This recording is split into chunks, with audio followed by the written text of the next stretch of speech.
bagaimana kita bertumbuh.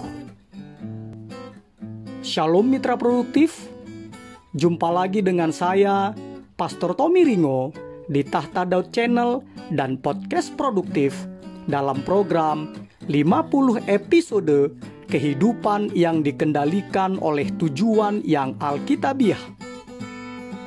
Untuk apa kita ada di dunia ini?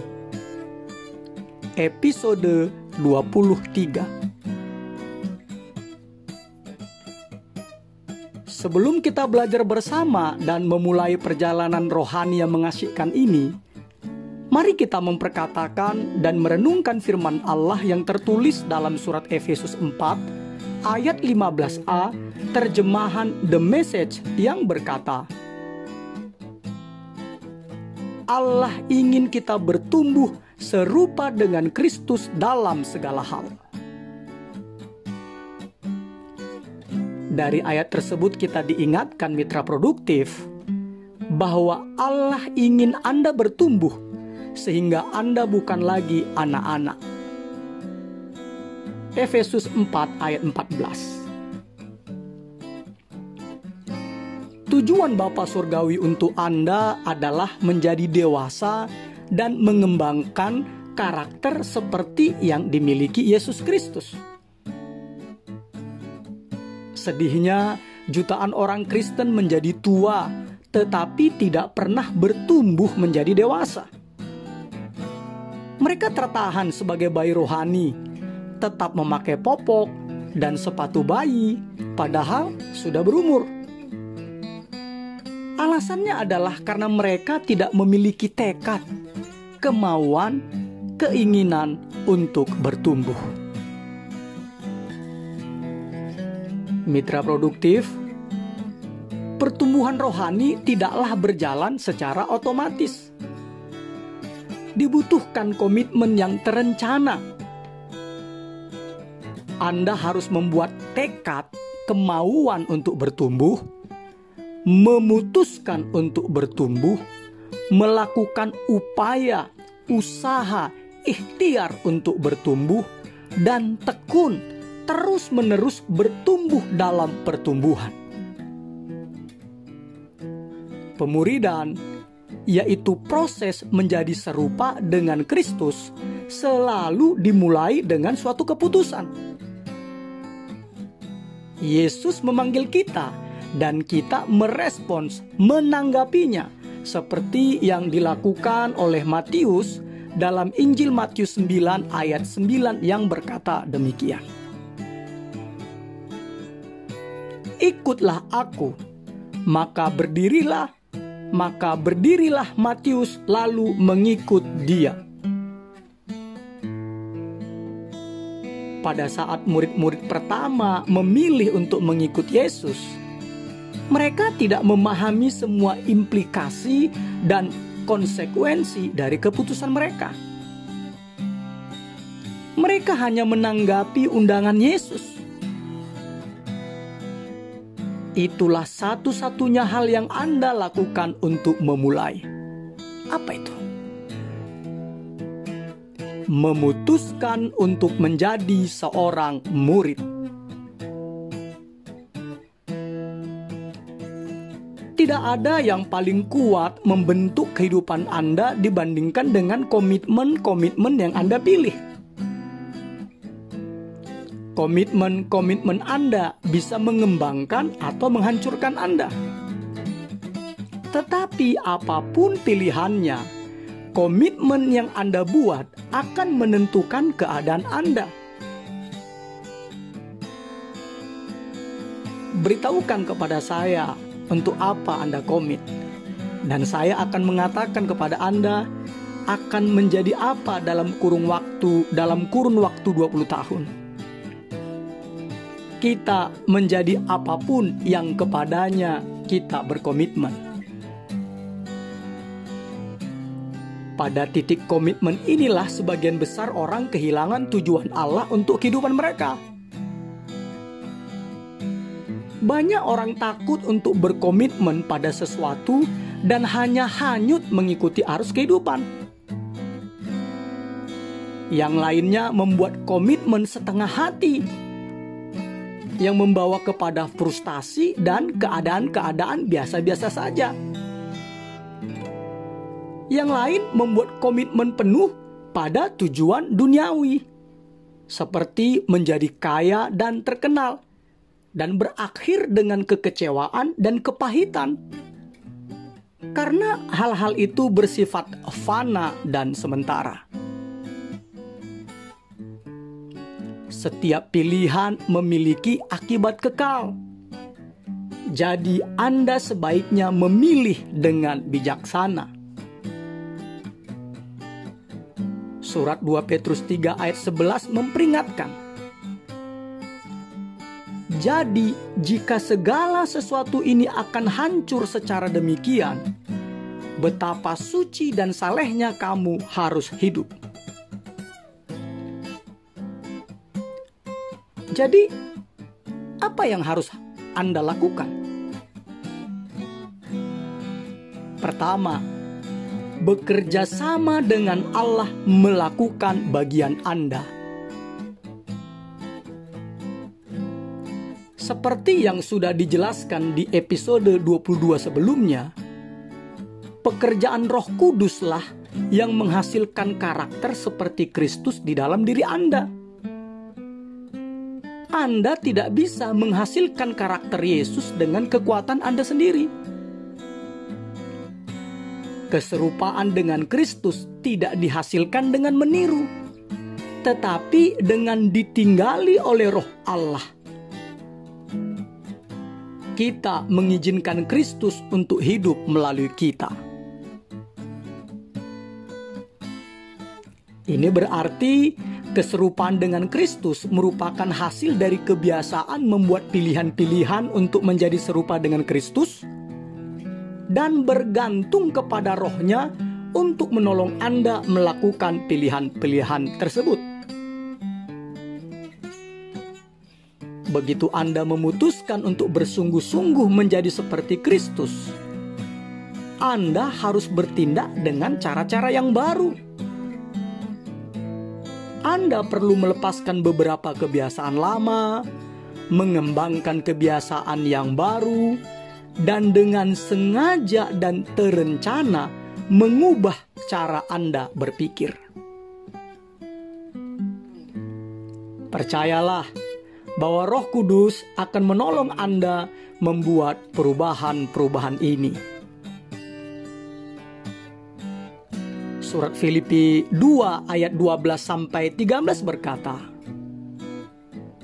tetaplah kerjakan keselamatanmu dengan takut dan gentar. Bukan saja seperti waktu aku masih hadir, tetapi terlebih pula sekarang waktu aku tidak hadir. Karena Allah lah yang mengerjakan di dalam kamu, baik kemauan maupun pekerjaan menurut kerelaannya. Ayat ini menunjukkan dua bagian pertumbuhan rohani. Kerjakan dan mengerjakan. Kata kerjakan adalah tanggung jawab kita. Dan mengerjakan adalah peran Allah.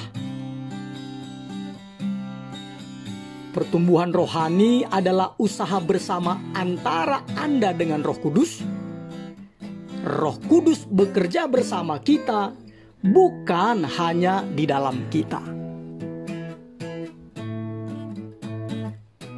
Ayat ini, Filipi 2 ayat 12-13, ditulis untuk orang-orang percaya. Jadi bukanlah tentang bagaimana diselamatkan, melainkan bagaimana bertumbuh.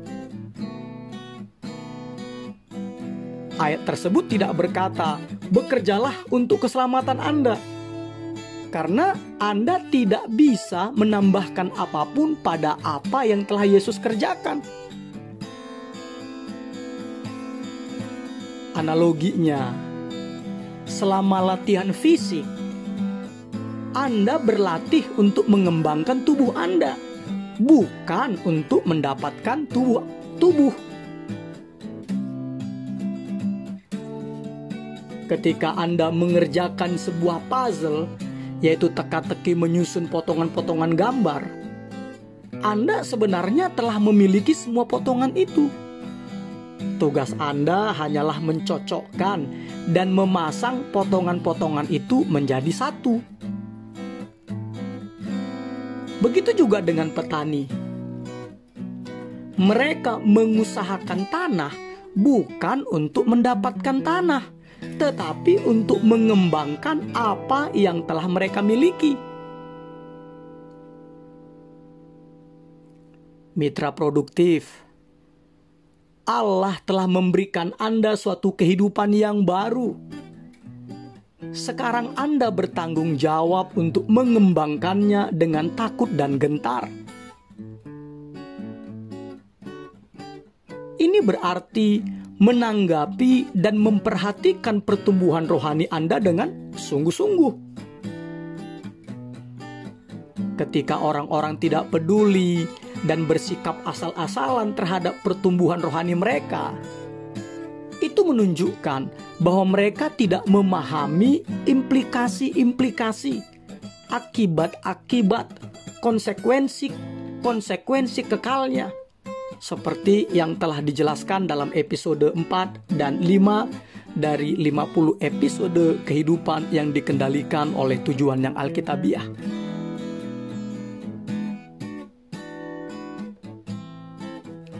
Kedua, mengubah kemudi Anda. Untuk mengubah kehidupan Anda harus mengubah pola pikir, cara berpikir Anda. Di balik segala sesuatu yang Anda lakukan, ada sebuah pemikiran. Setiap perilaku dimotivasi oleh kepercayaan, dan setiap tindakan didorong oleh sebuah sikap. Luar biasanya, Allah telah menyatakan hal ini ribuan tahun sebelum para ahli psikologi memahaminya, seperti yang tertulis dalam Amsal 4 ayat 23 terjemahan Today's English Version yang berkata demikian. Hati-hatilah dengan caramu berpikir. Kehidupanmu dibentuk oleh pikiran-pikiranmu. Analoginya, cobalah Anda bayangkan mengendarai sebuah perahu cepat berteknologi canggih di sebuah danau dengan kemudi otomatis, autopilot, untuk pergi ke arah timur. Di tengah perjalanan, Anda memutuskan untuk berbalik dan ingin menuju ke barat. Anda memiliki dua cara yang memungkinkan untuk mengubah arah perahu tersebut. Apa itu? Cara pertama adalah memegang roda kemudi dan secara fisik memaksanya untuk berbalik menuju ke arah yang berlawanan. Dari tempat kemana kemudi otomatis atau autopilot telah diprogram untuk pergi. Dengan kekuatan dan kemauan keras, awalnya Anda dapat mengatasi kemudi otomatis itu. Tetapi Anda akan mengalami perlawanan terus-menerus, yang pada akhirnya tangan Anda akan menjadi lelah karena kehabisan tenaga, lalu cengkraman Anda pada kemudi menjadi kendor, dan Anda akan melepaskan roda kemudi, dan perahu tersebut akan segera kembali menuju ke timur, seperti arah jalan yang sudah diprogram untuknya. Mitra produktif, inilah yang terjadi bila Anda mencoba mengubah kehidupan Anda dengan tekad, dengan kemauan keras tok. Mungkin Anda berkata, aku akan memaksa diriku untuk diet, makan sedikit, berolahraga lebih banyak, tidak lagi makan terlambat, tidur secara teratur, dan lain-lain. Ya, memang tekad atau kemauan keras bisa menghasilkan perubahan jangka pendek. Tetapi hal itu menimbulkan stres dan tekanan batin yang terus-menerus. Kenapa? Karena Anda belum menangani akar permasalahannya. Perubahan itu tidak terasa alami. Jadi akhirnya Anda menyerah, menghentikan diet Anda, dan berhenti berolahraga. Dan dengan segera Anda akan kembali ke pola lama Anda. Tetapi puji Tuhan, ada cara yang lebih baik dan lebih mudah. Apa itu? Ubahlah program kemudi otomatis Anda, yaitu cara berpikir Anda. Alkitab terjemahan New Living Translation dalam surat Roma 12 ayat 2b berkata, biarlah Allah mengubahmu menjadi manusia baru dengan mengubah cara berpikirmu. Langkah pertama Anda di dalam pertumbuhan rohani adalah mulai mengubah cara berpikir atau pola pikir Anda. Dan perubahan selalu dimulai di dalam pikiran Anda. Kok bisa? Ya, karena cara Anda berpikir menentukan cara Anda merasakan sesuatu. Dan cara Anda merasakan sesuatu mempengaruhi cara Anda bertindak. Singkatnya, perbuatan-perbuatan Anda, perilaku-perilaku Anda adalah budak dari pemikiran Anda. Pemikiran Anda adalah tuan dari perbuatan atau perilaku-perilaku Anda. Firman Allah berkata dalam surat Efesus 4 ayat 23 terjemahan New Living Translation. Biarlah roh memperbaharui pikiran dan sikap Anda. Mitra produktif, untuk menjadi serupa dengan Kristus, Anda harus mengembangkan pikiran Kristus. Perjanjian Baru menyebut perubahan mental ini sebagai pertobatan, metanoia, yang dalam bahasa Yunani secara harfiah berarti mengubah pikiran Anda. Anda bertobat ketika Anda mengubah pola pikir Anda dengan mengadopsi pola pikir Allah. Baik itu tentang diri Anda sendiri, dosa, Allah, orang lain, kehidupan, masa depan, dan segala sesuatu lainnya. Anda melihatnya dari sudut pandang Kristus. Dalam surat Filipi 2 ayat 5 terjemahan New Living Translation diperintahkan, Anda harus memiliki sikap yang sama seperti yang dimiliki Yesus. Ada dua bagian untuk melakukan hal ini. Separuh pertama dari perubahan mental ini adalah berhenti memikirkan pemikiran-pemikiran yang tidak dewasa, yang egosentris, yang mementingkan diri sendiri. Firman Allah berkata dalam surat 1 Korintus 14 ayat 12. Maaf, surat 1 Korintus 14 ayat 20. Saudara-saudara, janganlah sama seperti anak-anak dalam pemikiranmu. Jadilah anak-anak dalam kejahatan, tetapi orang dewasa dalam pemikiranmu. Mengapa Allah menyatakan demikian? Karena secara alami, bayi-bayi mementingkan diri sendiri. Mereka hanya berpikir tentang diri mereka dan kebutuhan mereka sendiri. Mereka tidak dapat memberi. Mereka hanya bisa menerima. Itu adalah cara berpikir yang tidak dewasa. Sayangnya, Banyak orang tidak pernah bertumbuh melewati pemikiran seperti itu. Firman Allah berkata bahwa pemikiran yang mementingkan diri sendiri adalah sumber dari perilaku yang berdosa. Seperti yang tertulis dalam surat Roma 8 ayat 5 dan Galatia 5 ayat 17, 19 sampai 21a. Separuh kedua dari cara berpikir seperti Yesus adalah mulai berpikir secara dewasa, yang memusatkan perhatian pada orang lain, bukan pada diri Anda sendiri. Dalam surat 1 Korintus 13 yang luar biasa tentang apakah kasih sejati itu, khususnya ayat 11 menyimpulkan bahwa memikirkan orang lain merupakan tanda kedewasaan. 1 Korintus 13 ayat 11 berkata, "Ketika aku kanak-kanak, aku berkata-kata seperti kanak-kanak. Aku merasa seperti kanak-kanak. Aku berpikir seperti kanak-kanak.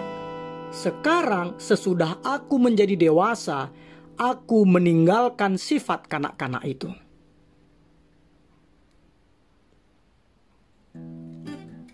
Sekarang ini banyak orang menganggap bahwa kedewasaan rohani seseorang diukur oleh banyaknya informasi, pengetahuan, dan doktrin Alkitabiah yang diketahuinya, serta banyaknya jam doa yang dihabiskannya. Meskipun pengetahuan dan jam doa merupakan salah satu ukuran kedewasaan, tetapi itu bukanlah segalanya.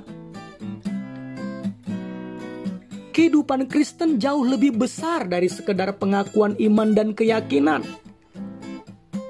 Kehidupan Kristen juga meliputi perilaku dan karakter. Perbuatan-perbuatan kita harus konsisten dengan pengakuan iman kita. Dan keyakinan kita harus didukung oleh perilaku yang serupa dengan Kristus. Mitra produktif, kekristenan bukanlah sebuah agama atau filsafat atau falsafah, tetapi suatu hubungan dan gaya hidup. Inti dari gaya hidup itu ialah memikirkan orang lain seperti yang Yesus lakukan, dan bukan memikirkan diri sendiri. Firman Allah berkata dalam surat Roma 15 ayat 2 sampai 3a. Setiap orang di antara kita harus memikirkan kesenangan sesama kita demi kebaikannya untuk membangunnya. Karena Kristus juga tidak mencari kesenangannya sendiri.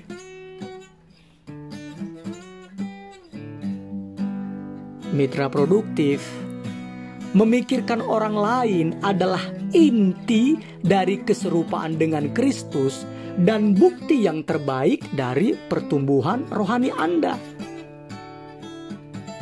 Pemikiran seperti ini memang tidak alami, bertolak belakang dengan kebudayaan, bertolak belakang dengan kepercayaan orang-orang pada umumnya, jarang dan sulit. Tetapi untunglah kita memiliki seorang penolong, yaitu Roh Kudus, seperti yang tertulis dalam surat 1 Korintus 2 ayat 12a, terjemahan Contemporary English Version yang berkata demikian. Allah telah memberi kita rohnya. Karena itulah kita tidak berpikir dengan cara yang sama seperti orang dunia berpikir. Dalam episode berikutnya, kita akan melihat alat-alat yang dipakai oleh Roh Kudus untuk menolong kita bertumbuh. Episode 23, berpikir dan merenungkan tujuan hidup saya. nilai-nilai atau prinsip-prinsip yang harus kita pikirkan dan renungkan. Tidak pernah terlambat untuk mulai bertumbuh. Ayat untuk diingat, Roma 12 ayat 12. Janganlah kamu menjadi serupa dengan dunia ini, tetapi berubahlah oleh pembaharuan budimu, sehingga kamu dapat membedakan manakah kehendak Allah, apa yang baik, yang berkenan kepada Allah, dan yang sempurna. Pertanyaan untuk dipikirkan dan didiskusikan. Di bidang manakah saya harus berhenti berpikir dengan cara saya dan mulai berpikir dengan cara Allah? Immanuel, Allah menyertai kita mitra produktif. Amin.